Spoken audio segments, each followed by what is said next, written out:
Sarah Osborne, and this is HISD News. It's been a week of celebration at HISD as the 2012 school year comes to a close. At a special ceremony on May 22nd, the district's top scholars were honored at a banquet at the Westin Galleria Hotel. At the event, the valedictorians and salutatorians from HISD's 41 different high school programs were recognized for their academic achievements. Each was presented with a special medallion as well as congratulatory messages from Superintendent Terry Greer and Board President Mike Lunceford. The top teachers, principals, and employees for the district were also recognized this week for their hard work and dedication over the past year. The Team HISD's Celebration of Excellence brought together over 1,000 employees at the Hilton Americas Hotel for a dinner and awards presentation.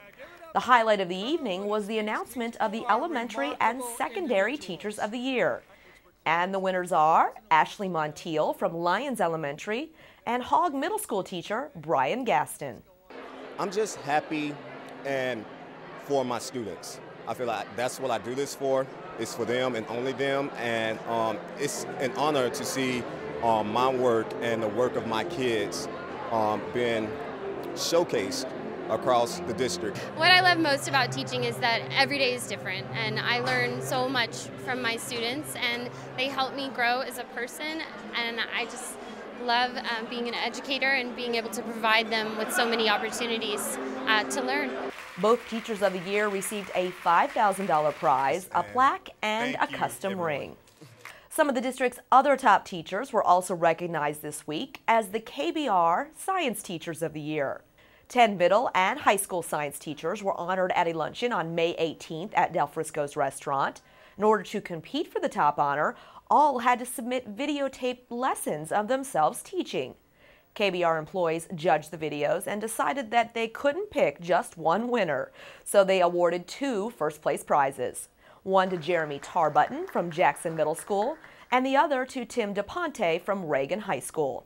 This is terrific. I feel great, definitely unexpected, but quite the honor. I definitely do it for the kids, so it's for them, honestly. I couldn't have done it without the support and encouragement of the administration at Reagan High School, but we're always there for our students. Our students make it worthwhile, and that's why we're there. As the KBR Teachers of the Year, both men won cash prizes of $7,500 each. Waltrip High School's Carla Hoyer received $3,000 as the third-place winner.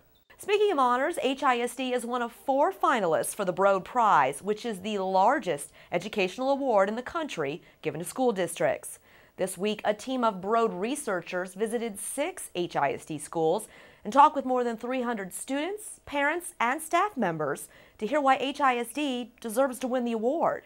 Take a look. Early childhood education is extremely important. J.P. Henderson was the first HISD school stop for members of the Broad Prize Research Committee. What we saw were a lot of kids who were highly engaged in learning.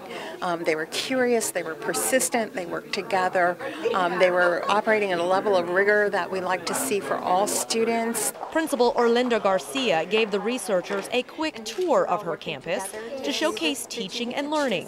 Fresh water, that's right. Can we drink it? Plus demonstrate how they use data to drive instruction. So tracking is not only student tracking, it's tracking instruction, and that is very critical. The tour was part of the committee's effort to evaluate HISD's effort to provide every child with a safe environment to obtain a rigorous education.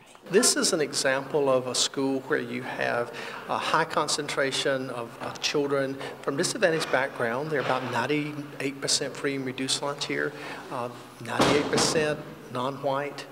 But they've been a Texas exemplary school for 5 consecutive years. They have high achievement. It's a wonderful school, great environment. They got good teachers. Principal's fantastic. Been here stable for a long time. I think this is a really good opportunity for us to show what really can happen in classrooms. In addition to Henderson, the committee will visit 5 other HISD campuses, including Stevenson and Fondren Middle School, Walnut Bend Elementary, and Sharpstown and Davis High School. Along the way, they will be looking for very specific things. We're weighing up the best of the best, so we're looking for world-class practices.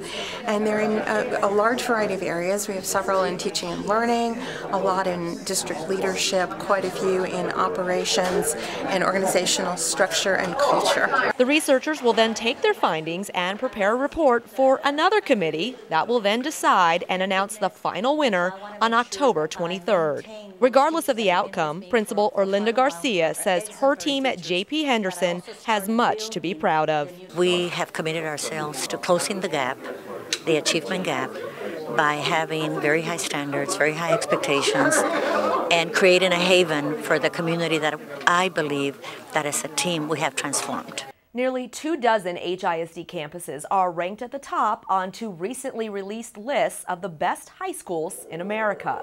21 HISD schools earned recognition on the Washington Post High School Challenge, which includes 1,800 schools representing the top 9% in the nation. Ranking in the top 100 are Carnegie Vanguard, Eastwood Academy, and Challenge Early College High School. HISD schools also occupy 9 out of 1,000 positions on Newsweek's list of America's best high schools. Carnegie Vanguard, Eastwood Academy, and DeBakey ranked in the top 100 on that list.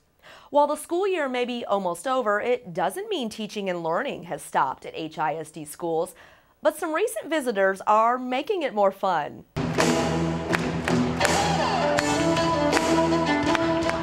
Students at several HISD campuses, including Marshall Middle School, were treated to a music lesson and performance by recording artist, electric violinist, and music education advocate Mark Wood. Wood is the curator of the musical group Trans-Siberian Orchestra, and he travels throughout the country doing educational and motivational performances for kids. While at Marshall, Wood guided over 150 orchestra students through several violin drills and performances. Meanwhile, over at West Briar Middle School, students got to fine-tune their musical skills with 3 members of the Houston Symphony. The musicians held a brief presentation in the school's auditorium and followed up with one-on-one class instruction to advanced orchestra and beginning band students. It's always neat for me to come into a middle school because I started the bassoon just before I went into middle school. And I have incredibly wonderful memories about what it was like to be that age. I wanted to share with these kids that they could also be creative and innovative and participate with changing things. And that's what I like to do. All the visiting musicians said they were impressed with the talents among HISD students. They also thanked campus staff for their continued support of arts education in public schools. Music was a big part of a celebration this week at Cunningham Elementary as the school held its official dedication and ribbon cutting. Second graders performed for a full audience of local, state, and national dignitaries. They included retiring state representative Scott Hochberg and U.S. Congressman Al Green, who presented the school with a flag that flew over the U.S. Capitol building. Afterwards, there was a ribbon cutting in the school's library. Cunningham is one of 16 new schools built under the $805 million bond referendum passed by voters in 2007. All HISD schools and offices will be closed on Monday, May 28th for Memorial Day. Earlier in the week, HISD students took part in several ceremonies and events to honor those who lost their lives while serving in the armed forces. Over at Love Elementary, the school hosted the Texas Wall of Fallen Heroes Memorial. The wall is a traveling exhibit dedicated to the memory of those Texas soldiers who have lost their lives.